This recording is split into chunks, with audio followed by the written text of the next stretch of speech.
Capítulo 3. Tendo começado a gostar da boa e santa conversão dessa freira, deleitava-me em ouvir o quão bem ela falava de Deus, porque era muito discreta e santa. Creio que jamais deixei de apreciar suas palavras.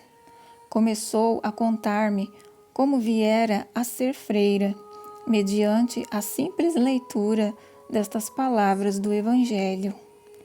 Mateus, capítulo 2, versículo 14. Muitos são os chamados, poucos os escolhidos. Costumava falar-me do prêmio que o Senhor dá aos que abandonam tudo por Ele. Por influência dessa nova amizade, começaram a apagar-se os hábitos que aquela má companhia criara em mim.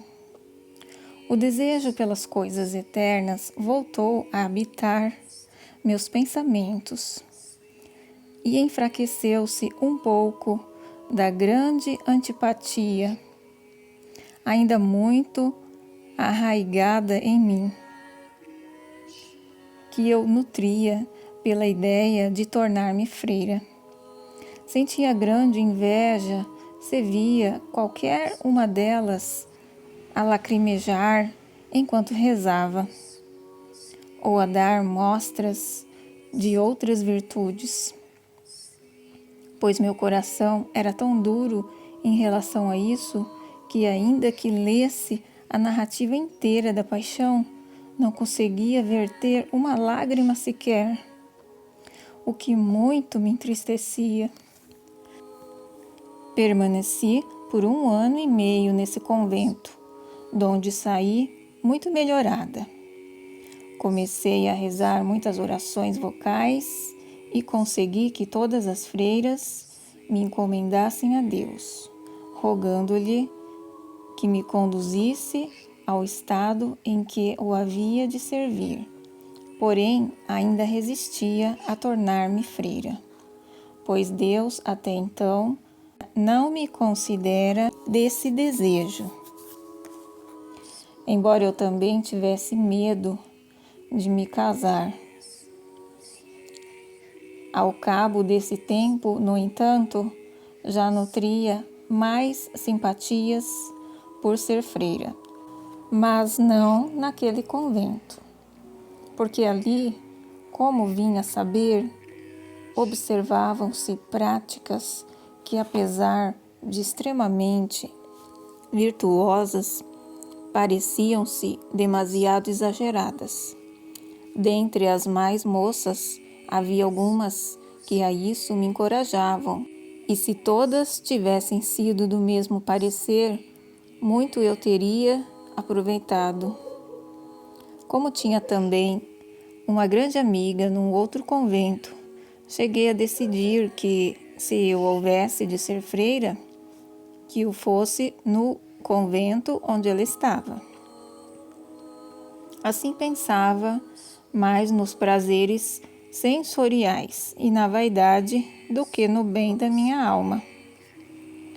Esses bons pensamentos sobre ser freira vinham-me de vez em quando, porém logo me abandonavam, de maneira que eu não conseguia persuadir-me a tomar essa decisão.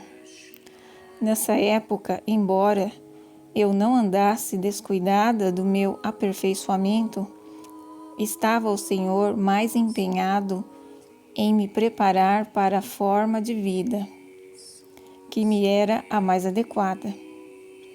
Enviou-me uma grande enfermidade que me forçou a retornar à casa de meu pai.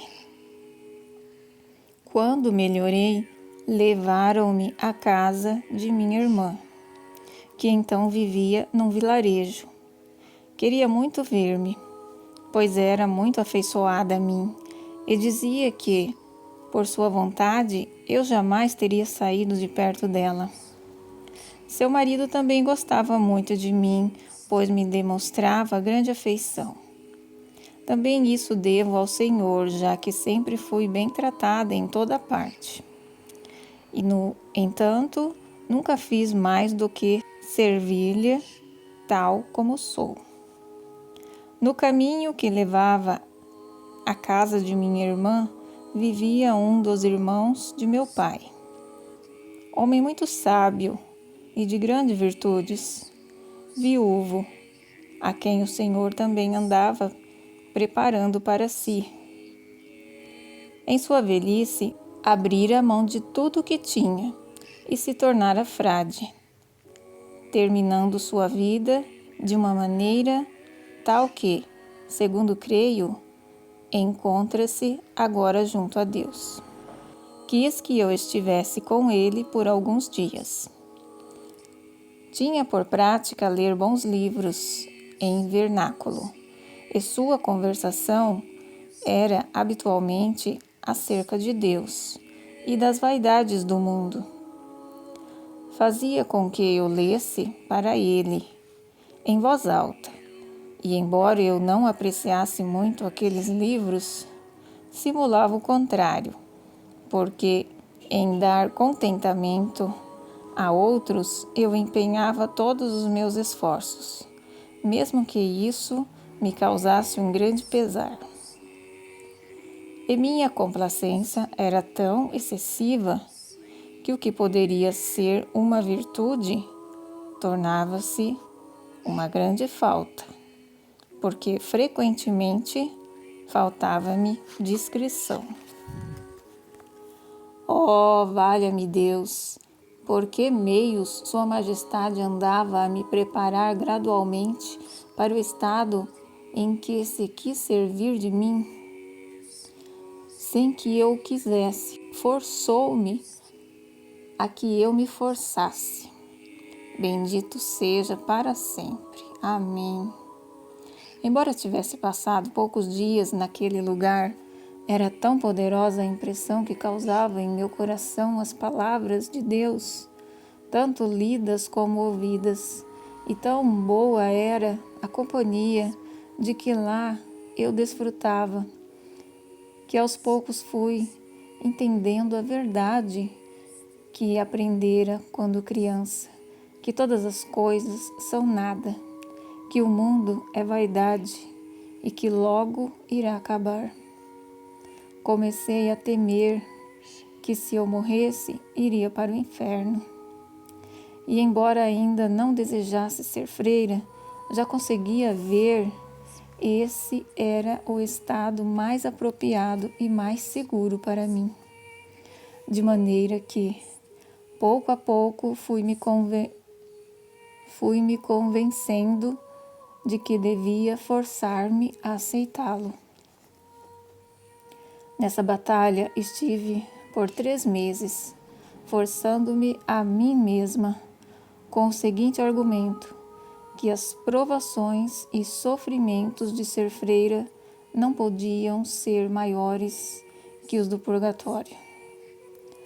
Um lugar que de resto não parecia tão mal para mim, que bem mereceria estar no inferno. Não seria, pois, um grande problema que eu passasse minha vida no purgatório, sobretudo com a esperança de, em seguida, ir diretamente para o céu, que era esse o meu desejo. Vê-se assim que minha decisão de abraçar a vida religiosa parecia mais inspirada por um temor servil do que propriamente por amor. O demônio sugeria-me, por ser eu tão frágil, não conseguiria suportar as provações da vida religiosa. Disso eu me defendia, dizendo-lhe que, em comparação com os suplícios que Cristo suportara por mim, todos os sofrimentos que eu viesse a passar por ele seriam insignificantes. Devo ter pensado que ele me ajudaria a suportá-los, mas disso não consigo me recordar. Grandes foram as tentações pelas quais passei naqueles dias. Começara então a sofrer de sérios desmaios, acompanhados de febre. Minha saúde sempre fora frágil O ter me tornado uma apreciadora de bons livros infundiu-me um novo vigor.